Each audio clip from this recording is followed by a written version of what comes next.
Dieses Land hat aktuell 86 Millionen Konten geschlossen und eliminiert von ihren Bürgern. Und man bekommt kaum etwas mit. Und es ist eigentlich ein Riesenskandal. Und das Ganze kombiniert mit einer digitalen ID, die zentralisiert verwendet wird und zwangsübergestülpt. Ansonsten kannst du am herkömmlichen Leben nicht mehr teilnehmen. Das klingt wie ein utopischer Roman oder die neueste Verschwörungstheorie, ist aber ganz aktuell vor wenigen Tagen in diesem Land passiert. Herzlich willkommen zur neuen Ausgabe von Faszination Freiheit. Schön, dass du auch heute mit dabei bist. Und das hier ist ein heftiges Video. Also das musste ich auch selber erstmal begreifen und wirklich mich mal ein bisschen damit beschäftigen, was passiert da eigentlich in exakt diesem Land. Denn die Eliten treiben den Kontrollstaat richtig voran. Ja, was aber in herkömmlichen Medien gar nicht großartig gezeigt wird. Deswegen brauchen wir auch diese Aufklärung und dieses Video und ich werde euch zusammenfassen. Wir schauen uns erstmal an, was ist passiert, in welchem Land. Dann, warum ist das Ganze gemacht worden, beziehungsweise was waren die vordergründigen Gründe, was ist die große Gefahr dabei und auch vor allem, was können wir jetzt als Gesellschaft tun, damit es eben auch zum Beispiel nicht in Deutschland, in Österreich und in der Schweiz, wo am 28. September auch abgestimmt wird über die digitale ID. Und das zusammen auch mit dem Thema Bankkonten und auch der digitale Euro ist ja auf dem Weg, birgt immense Gefahren. Und aktuell haben wir ein Zeitfenster, wo es möglich ist, dass die Bevölkerung darauf reagiert und wie das Ganze ausgestaltet wird. Die Eliten scheinen ja nervös zu werden oder Dinge schnell voranbringen zu wollen. Tja, denn es gibt einerseits auch ein Aufwachen. Ja, und von welchem Land spreche ich? Und zwar Vietnam. Dort wurden wirklich 86 Millionen, das heißt nicht 86 Konten, nicht 8.600 oder 860.000, das ist eine ziemlich große Menge, ja, fast eine Million, nein, 86 Mal 1 Million Konten, die nicht verknüpft waren an die digitale ID. Und da sehen wir dann, ja, wie solche Dinge ja miteinander verknüpft werden können, beziehungsweise entknüpft. Weil man dann eben gesagt hat, aus verschiedenen Gründen, für die Modernisierung des Bankensystems zum Beispiel und auch ja für Betrugsfälle und Co., also auch Sicherheit, und auch generell Modernisierung und Technologisierung und Digitalisierung, ja. Und das ganz große Thema, was wie immer, Sicherheit.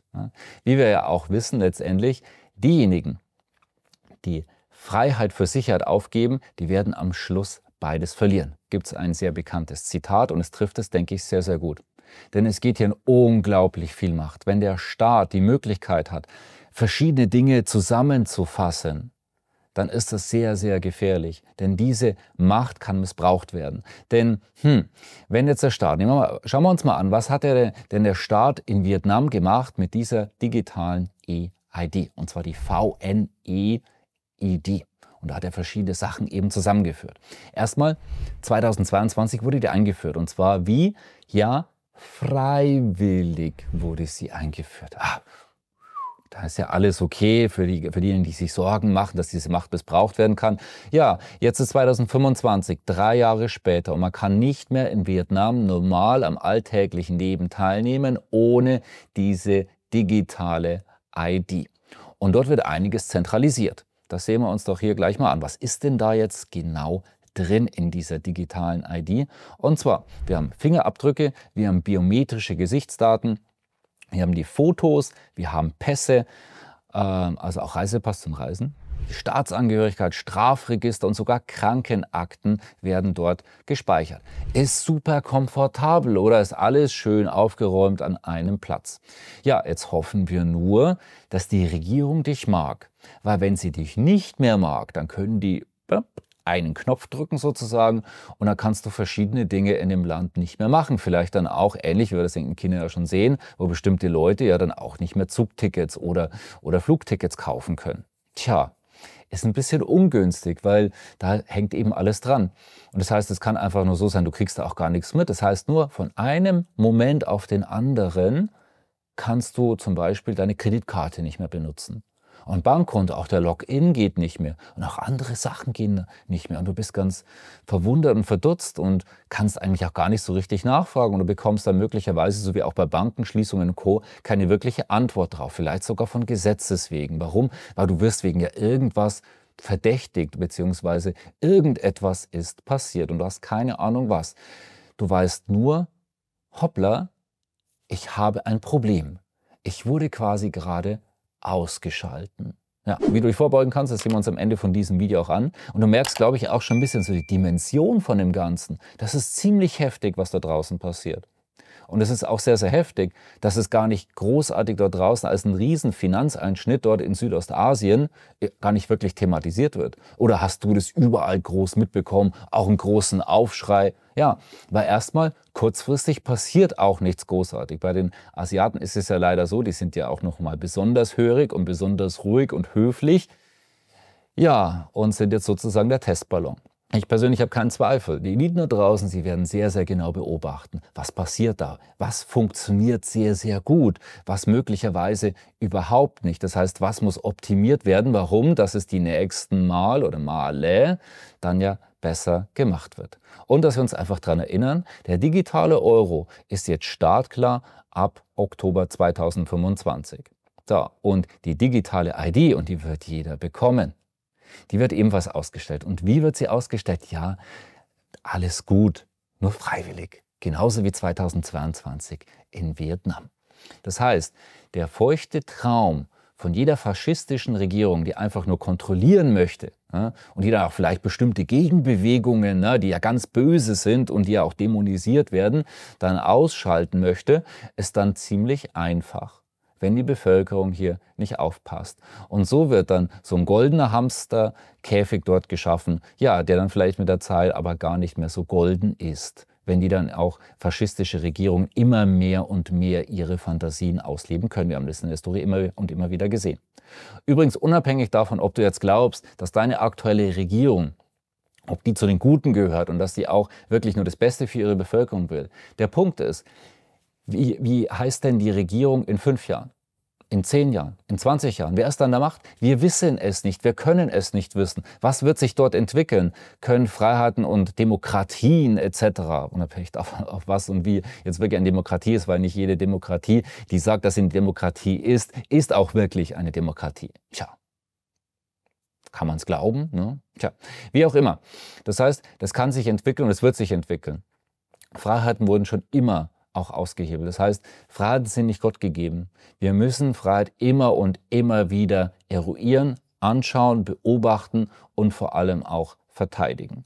Dass in dieser Welt aktuell nicht alles Friede, Freude, Eierkuchen ist und dass es sehr, sehr unschöne Tendenzen gibt, sowohl übrigens in beiden Strömungen, links als auch rechts, das ist, glaube ich, ziemlich offenkundig. Also wir sind in einer Welt, wo das eine Ufer gegen das andere sehr, sehr deutlich kämpft. Und wir werden natürlich sehen, was wie passieren wird. Aber, sagen wir so, die Linken haben aktuell ganz klar die Obhut da draußen, auch weltweit.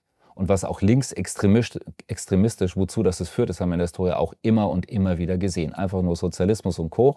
Und der Sozialismus wird ja auch nicht kommen, wir sind der Sozialismus, sondern dass er anders, besser, aber immer sozial gerecht, ganz viel Moral und so weiter, Sicherheit, das wird immer ganz oben auf die Fahne geschrieben.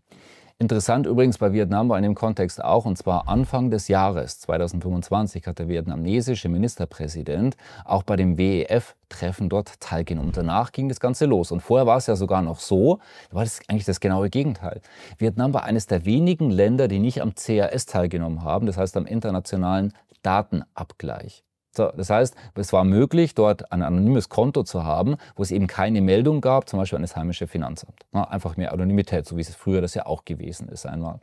So, das wurde gestrichen und jetzt haben wir sogar die komplette Kehrtwende. Das heißt, wir gehen in Vietnam zu einem absoluten Kontrollstaat über, beziehungsweise wo die Regierung eine unglaubliche Macht über die Bürger hat. Das heißt, wie gesagt, ein Knopfdruck und Bürger können ausgeschaltet werden.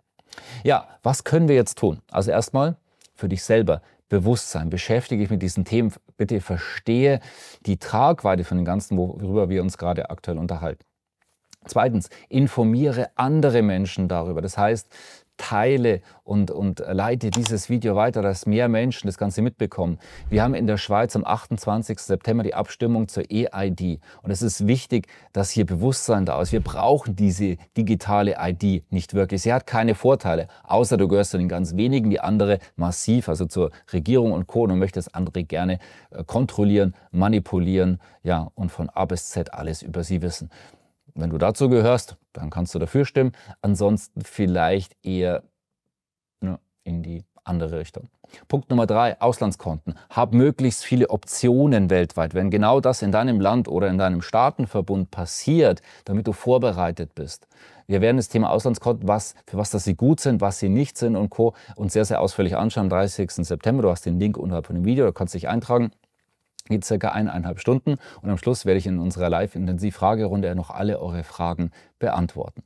Also verschiedene Optionen, verschiedenen Kontinenten zum Beispiel, verschiedene Regionen, dann in der Westhemisphäre, aber eben auch zum Beispiel im BRICS-Verbund. Also dass du einfach aufgestellt bist und dadurch einfach eine wirkliche Streuung hast, auch was das Thema Geld und Finanzen betrifft. Denn wir sehen hier in Vietnam, wie es wirklich so ganz plötzlich, zack, wirklich laufen und funktionieren kann. Und der Punkt Nummer 4, und das ist mindestens genauso wichtig, beschäftige dich mit Krypto. Wir haben bereits ein paralleles Geld- und Finanzsystem, wo man bereits direkt und du auch von A nach B Geld, Mittel bzw. Substanz senden kannst. Und man muss aber natürlich wissen, wie das Ganze funktioniert. Und dazu kann ich dir sehr empfehlen, Link ebenfalls unterhalb von diesem Video, unsere Crypto Power Days. Die starten nach der Veröffentlichung von diesem Video genau morgen, also Samstag und Sonntag. Wenn du es jetzt Samstagnachmittag anschaust, sei am Sonntag dann zumindest mit dabei, kann ich dir sehr, sehr empfehlen. Du wirst lernen, was ist Krypto, und es ist wirklich eine kostenfreie Krypto-Ausbildung. Du kannst es wirklich danach benutzen, deine ersten Bitcoins kaufen und auch zum Beispiel woanders hinsenden oder auch USDC zum Beispiel, also das heißt US-Dollar, die im Kryptobereich sind, auch dann direkt senden von einer Adresse zur anderen, und dann ist es kein großes Drama, wenn sowas passieren sollte wie mit Vietnam. Also du bist einfach besser vorbereitet. Und je mehr Menschen das verstehen und auch vorbereitet sind, desto besser. Also, schön, dass du heute mit dabei warst bei Faszination Freiheit. Inzwischen ja schon fast 10 Jahre, jeden Freitag ein neues Tippvideo. Also unseren YouTube-Kanal gerne abonnieren, und ich freue mich darauf, wenn du nächsten Freitag wieder dabei bist. Und vor allem unser E-Mail-Verteiler, da gibt es jeden Freitag eine neue Mail, da sind immer 3, 4, 5 Punkte von mir geschrieben, und da kriegst du dann alles mit, was in unserer bunten Community passiert. Ich freue mich auf dich, dein Thorsten Wittmann.